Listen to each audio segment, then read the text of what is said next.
Hey everybody, today we're going to pick up exactly where we left off last time in this brand new Foundry VTT world that we've created with the first thing that every Dungeon Master is going to want to know how to do, which is how to import a map. So to do that, we're going to come over here to this sidebar on the right side. We're going to skip everything else up here except for this third icon, which looks kind of like a triptych or a map icon, and that's our scenes directory. And you'll see that it has options for searching, for collapsing all of the folders that you can make, and to create a folder, that's right down here at the bottom, so you can organize that however you want, whether that's by quest, side quest, country, city, dimension, or anything like that. And this will be unique on each world, so you can have your own separate folder structure for each world that you wind up creating. But we're going to start super simple and just create a new scene. And that's going to bring us to this pop-up window. We'll see our background change to this gray background with the grids, and our scene name, which will appear over here to the right. And we're going to be working on a tavern map. So the first thing we're going to do is title it the Done In Inn. Now this journal notes section will bring you a drop down of all of the journal notes that you've already created. So if you want to assign some descriptive text or an image or something like that that you can bring up easily and show to your players, you can link that here, but we're going to skip it for now. The next thing is setting up the background image. So we're going to come over here and click this Browse Files button so that we can upload our first map. We see that normal Foundry VTT data folder structure and the place where we put our forest background in the last video. So now we're going to actually come into World and Demo World and Scenes. Now you don't have to put it here. You could put it just straight in the World folder or straight in the Demo World folder, but I figure it's a scene. Might as well put it in the Scenes folder. That seems like a logical place for me. So we're going to hit Choose File. I'm going to come in and grab a map that I made in Dungeon Draft and open it up. And now that is uploaded into our scenes directory. We have to click it to actually select it down here, and then we can hit Select File, and it will get pulled into our scene. Now, we do want to have an accurate width and height, and an easy way you can do that in Windows is by finding your image file, right-clicking, hitting Properties, and then going to Details. And we'll see that it's width by height, so 4480 by 2560. So I'm going to come over here and change this to be 4480 by 2560. So now we've got a proper width and height. It should be super simple to do in macOS 2. I'm not sure if Finder's preview window has that information, but you should be able to get it pretty easily. Then we can go down to the grid, and I'm using a square grid since that's just the default for D&D 5th edition, but you can also do hexagonal rows and columns, or just go gridless if you want to use the grid that you have on your map and just move characters manually. And now we want to set the grid size. Now what that's referring to is in each square of the map, how many pixels are there for each inch, since each square is supposed to be an inch. And I actually know what that is for my map because I exported it in Dungeon Draft, and so I remember what the settings are, but I'm going to leave it at 100, which is the incorrect file size, so that we can go in and do the grid configuration tool after we've saved this and loaded the map up, so we can see what it looks like if you don't know what your pixels per inch are, how to get everything lined up. Now, you also have an option to shift horizontal and shift vertical, so if your grid is all the right size, but it's off in one coordinate or another, you can make some shifts there. The grid units are feet, and the grid distance is 5 because each square should be 5 feet. If this is different in your system, it will probably have pulled in a different number from your compendium, or if you just want to change it because it's a map where it's 10 feet per square because it's a super big area like Thunder Tree and the Lost Mines of Phandelver, then you can do it that way, but we're going to keep everything this way because that's how I built it originally. And we can also change the grid color and the grid opacity, but I'm fine with it how it is.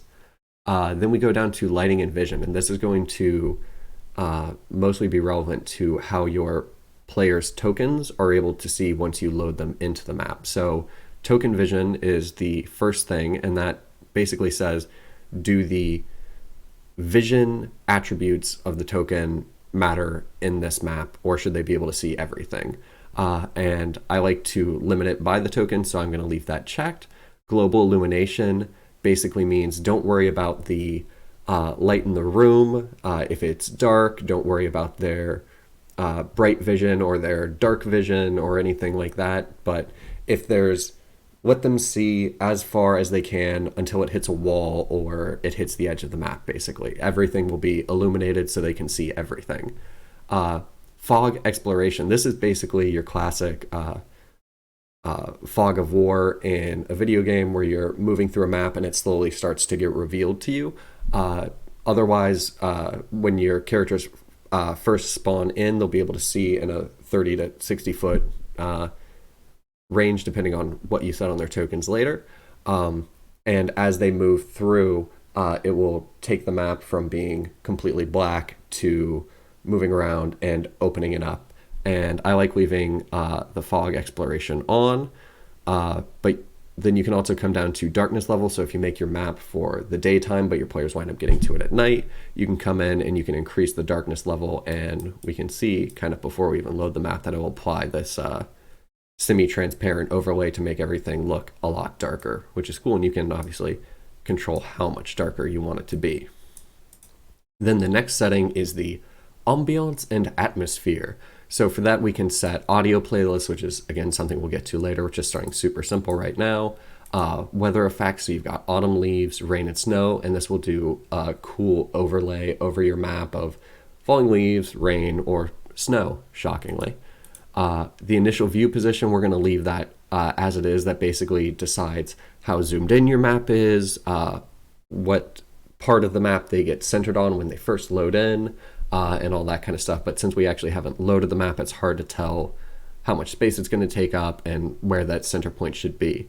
And now we get down to the access section. So accessibility basically says if they go to the scene folder over here, your players that is, will they see it in here? And this show in navigation determines whether or not the map name will appear up here. And I'm fine with it showing in the navigation, but I do want only myself or any other game master that I give that permission to be able to see the scene. And now the navigation name. So up here it says new scene because that's the default scene name. But if we had it titled as the done and in, that would show up there. But if we didn't want our players to know that it was the done and in until they've gotten there or until they've spoken to the owner or something like that, we can go in and change the navigation name to say tavern. And so I'm just going to hit save changes so we can see that up here the name shows as tavern, not the done in, but I can still see it over here in our scenes. Now let's also take a look at the grid. Like I said, I specifically made this not the correct PPI so that we could go through and fix it ourselves, and we can see that it looks like the grid on the map that I exported is bigger than the grid in here. So it seems like we need to make that number bigger. So let's go back to the scene editor, come in here, and we're going to hit the grid configuration tool button right here next to the grid type. And I'm going to move all this out of the way so we can see it better.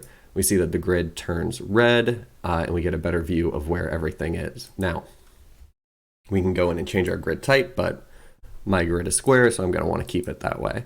We can make the map bigger, but since the issue is already that the grid is not is too large, and I'm perfectly happy with the size of the map, I'm going to leave that as it is. Now the grid size, that's that pixel per inch number. So if I start raising this up by using the Alt key plus the mouse wheel, or just entering in a number here, I can start increasing that, and I try to see like, oh, see, that's still too small. I probably got to go up a pretty big amount.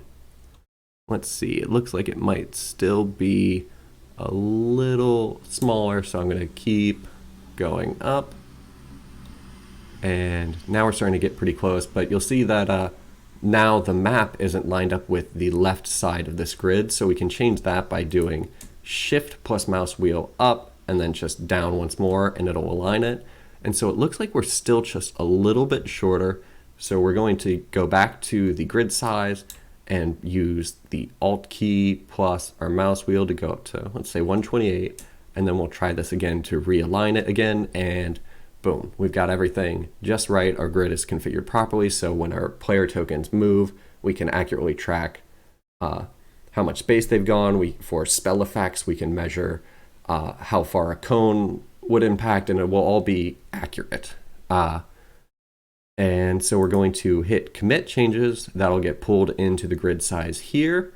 Everything looks really good. And actually, let me put on a weather effect just so you guys can see what that looks like. We'll go with rain and hit save changes. I'll zoom out and we can see the whole map. And you can see real kind of subtly the rain falling. I don't know if YouTube's compression algorithm is going to let that survive, but we'll see. And actually, I want everybody, when they load in, to be able to see basically the entire map. So we're also going to come back in and go to the initial view position down here under Ambience and Atmosphere. And this button will say Capture Current View, which is just what we're looking at. Make this the default view. So click. It'll put our zoom at 0.3, our initial view position and the X and Y coordinates, and get everything exactly the way that we want it. And then we're going to hit Save Changes. Now, one other thing that you might want to see is what it looks like to change it to night mode. So let's come over here and go to Lighting and Vision and just start pumping this up. And we can see, oh, it's starting to get darker. It's a little easier to see the rain now. And keep going, all the way to basically total night. And that makes the rain a lot easier to see. And it does a pretty good effect of making it look like night.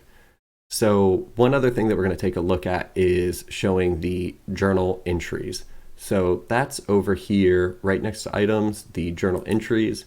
I don't have any now, and it's just like the scenes directory. You can create a folder and structure it exactly how you want, but we're going to go real simple and just do create entry. I'm going to title this the done in. You don't have to title it the same thing as the scene, but I'm just doing that so it'll be easy to find over here and in the map. Now this dropdown is empty. That basically decides what folder the journal appears in. So if we had created a folder, all of our folder options would be showing here, but we're going to skip that. Now to actually go in and edit things, you'd think you'd be able to just click here and start typing, but you can't. You have to click on this, which will open up your editor, and you've got all of these options for how you want to display things. But we'll just do the done in is a place of drunken revelry and performance, and hit save. Actually, we're not going to do save entry because I'm also going to come over here to image, because you can do two cool things here. You can save that text, and you can also set an image. Now, I don't have another image, but you could have cool screenshot artwork or other drawn artwork or anything like that. But I'm just going to set it to be the same thing as the map, because that's the only image that I have, because I'm not talented artistically. Then we'll hit the check mark to actually load everything in. So now we've got text and image. I'm going to hit save entry just so that gets saved. And the cool thing is, when you're on this map or when you're anywhere and you open up a journal entry, if you want to show your players this text, like if you want this window to pop up in front of them, you can just hit show players here, and it will pop up on each one of your player screens. Now you can also come over to the image section and hit show players there, and that will pop up on all of your player screens. So if you're going through a section of dark forest or anything like that, and you want to have a spooky screenshot of the woods or anything like that, you can have some music playing in the background while you do your description, and so they get to have a visual aid, auditory aids, and your verbal description. So they get an awful lot of things to set the scene and hopefully get your players a little bit more engaged, which is really cool. So that's the basics of putting together a map. The next thing that we're probably going to take a look at is actually getting a character into Foundry VTT. We're going to look at adding NPCs and player characters, and then probably after that we're going to look at actually inviting your players in and getting them added to the game. So stay tuned. Thanks for watching.